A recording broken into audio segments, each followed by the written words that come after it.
तर नमस्कार मित्रांनो, आज वडकीचं जुनं पारंपरिक मैदान पार पडलं आणि या मैदानामध्ये एक नंबरचा मानकरी झालाय तो म्हणजेच की आपला शिरसवडीकरांची रायफल आणि राहुलभाई पाटील यांचा बिंजोडचा बादशाह मथुर। तर या ठिकाणी आपल्या बरोबर बघू शकता हे दादा आहेत। दादा नाव सांगा तुमचं पहिलं। माझं नाव अक्षय पाटील। अक्षय पाटील, तुमचं दादा आणि तुमचं? आणि हे जे दादा आहेत हे खास आहे ना, खास रायफलच्या साठी या ठिकाणी आलेत मित्रांनो। ही आवर्जून गोष्ट सांगण्यासारखी आहे। मालक काय सांगाल की आज तुमच्या बैलांच्या साठी एवढ्या लांबनं खास आलेत? हे त्यांचं दुसरं मैदान आहे।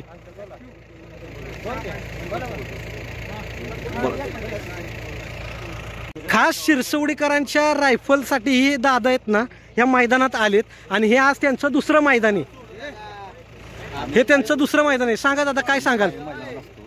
आमचा बैल हा रायफल आमचा घरचा बैल आहे। जिथं बैल आपला जातो त्या मैदानात 100% असतो आणि जिथं जाईल त्या मैदानात आपला बैलाचा बादशाह आपला रायफल आहे। निकाल घेतो आता 100% घेतो। एक नंबरच केला। मागच्या मैदानात पण तुम्ही आलेला 1 नंबर केला आणि आज पण त्यानं 1 नंबर केला। काय भावना आहेत तुमच्या? चांगले वाटते जरा। पुढच्या मैदानात पण 1 नंबरच करेल। आज म्हणजे पब्लिकची खूप इच्छा होती मथुर आणि रायफल पळावा। तुमच्या मनात काय चालू होतं? आज मथुर आणि रायफल पळत होता तेव्हा तुमच्या मनात काय चालू होतं?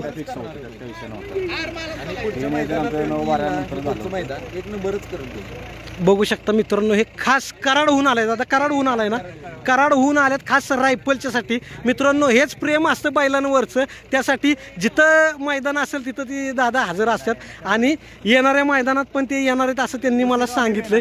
पुसेगावसाठी हेच प्रेम आहे। बघा शकता दादांनी सांगितलंय म्हणल्यावर बैल तुमचं पूर्ण करणारच। कारण का सेमी फायनल झाल्या सगळीजण म्हणत होते की आज आमचा बैल 1 नंबर करणार म्हणजे करणार आणि हे रायफलनं करून दाखवलं। तर बघू शकता हेच प्रेम असतं। हे त्याचं वैशिष्ट्य आहे। जोपर्यंत आरशात बघत नाही तोपर्यंत गाडीत चढत नाही मैदानासाठी, असा हा म्हणजे समजदार असा शहाणा बैल रायफल। तर दादा तुमचा घरातलाच तुमचा मेंबर। तर बघू शकता हे दादा इतक्या लांबनं आलेत आणि आज रायफलनं त्यांचं स्वप्न पूर्ण केलं। त्याबद्दल मी त्यांचे खूप खूप आभार व्यक्त करतो, त्यांनी वेळ दिल्याबद्दल। दादा धन्यवाद।